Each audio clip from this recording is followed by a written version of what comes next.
بسم اللہ الرحمن الرحیم. قال النبی صلی اللہ علیہ وسلم کسب الحلال فریضۃ بعد الفرائض. دیکھو میرے بھائیو، حقیقت میں اللہ پاک نے ہمیں اپنی عبادت کے لیے پیدا فرمایا. وما خلقت الجن والانس الا لیعبدون، کہ میں نے جناتوں اور انسانوں کو میری عبادت کے لیے پیدا کیا. لیکن اللہ پاک نے، پیارے نبی صلی اللہ علیہ وسلم نے، شریعت نے ہماری ضرورت کا بہت خیال رکھا ہے. اسی لیے کل کی حدیث ہم نے سنی کہ اگر بیماری چھوٹی بھی ہو تو اس کا علاج کرو، تندرست رہو، تم صحت مند رہو، بہت خیال کیا. آج کی جو حدیث ہے، اللہ کے رسول فرماتے ہیں کہ بھائی کمانا، حلال روزی حاصل کرنا یہ فرض ہے فرائض کے بعد. بھائی جو فرائض اللہ کی طرف سے احکام ہیں، نماز جو جتنے بھی ہیں، یہ کرنے کے بعد تم روزی حاصل کرو. اب دیکھو میرے بھائیو، شریعت دیکھو، انسان غور کرے نہ کبھی بھی نماز نہیں چھوڑے گا. نماز کا کتنا وقت ہے ہمارے پاس، کتنا ٹائم مانگا ہے خدا کے دربار میں آنے کا. جو بھی نماز میں آؤ 15 سے 20 منٹ بہت ہو گئی. اب ہم دکان پہ، کاروبار میں کتنا وقت لگاتے ہیں.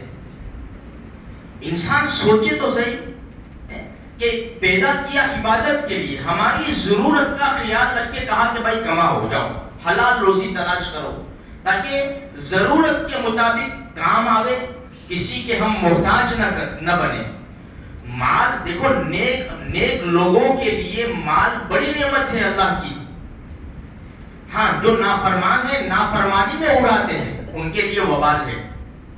عمر ابن عاص رضی اللہ تعالیٰ عنہ فرماتے ہیں کہ اللہ کے رسول صلی اللہ علیہ وسلم نے مجھے کہا، اے عمر، دیکھو اللہ کے نبی کہہ رہے، اے عمر، میرا دل چاہتا ہے ایک لشکر میں بھیجو تجھے لیڈر بنا کر، تو سامنے والے لوگوں کو شکست دے اور مال غنیمت حاصل ہو، اور تجھے ایک بہت بڑا ایک حصہ مال کا تجھے ملے.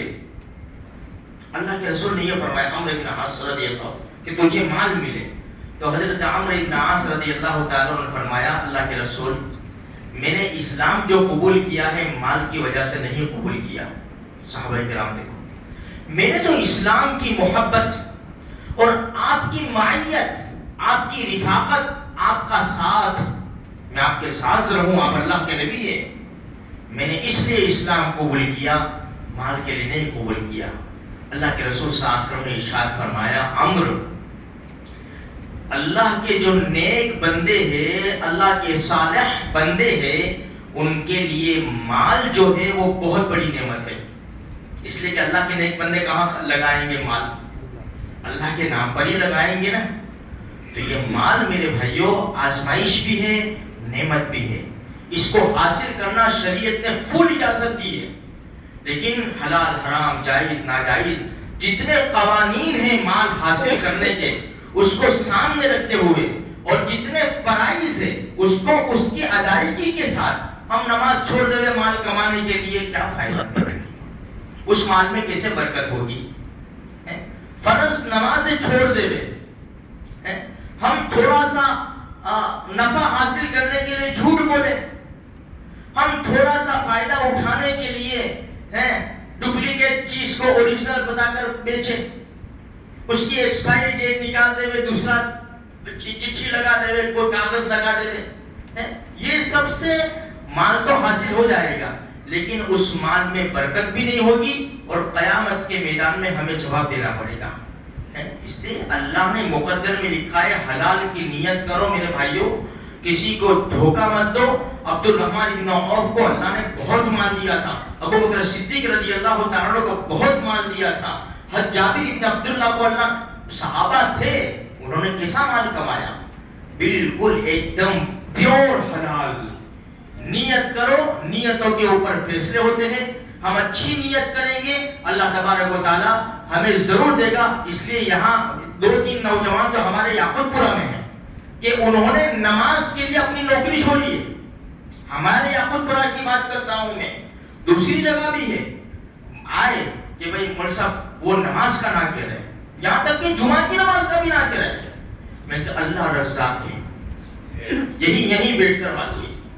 اللہ رزاق ہے اور اس نے بہت بڑی زمین بنائی ہے، بہت کاروبار ہے. تم یہ اس نیت سے نوکری چھوڑ دو کہ میرے رب کا حکم ٹوٹتا ہے. نماز نہیں، جمعہ کی بھی نماز نہیں، چھوڑ. الحمدللہ چھوڑ دی. تین چار مہینے گئے ایسے کہ بیٹھا رہا بیچارہ، لیکن اللہ تبارک و تعالیٰ نے اس کو پھر دوسری جاب اچھی دلا دی. الحمدللہ. تو میرے بھائیوں، نیتوں کے اوپر فیصلے ہوتے ہیں. اللہ تبارک و تعالیٰ مجھے آپ کو سارے مسلمانوں کو حلال اور پاکیزہ روزی نصیب فرمائے.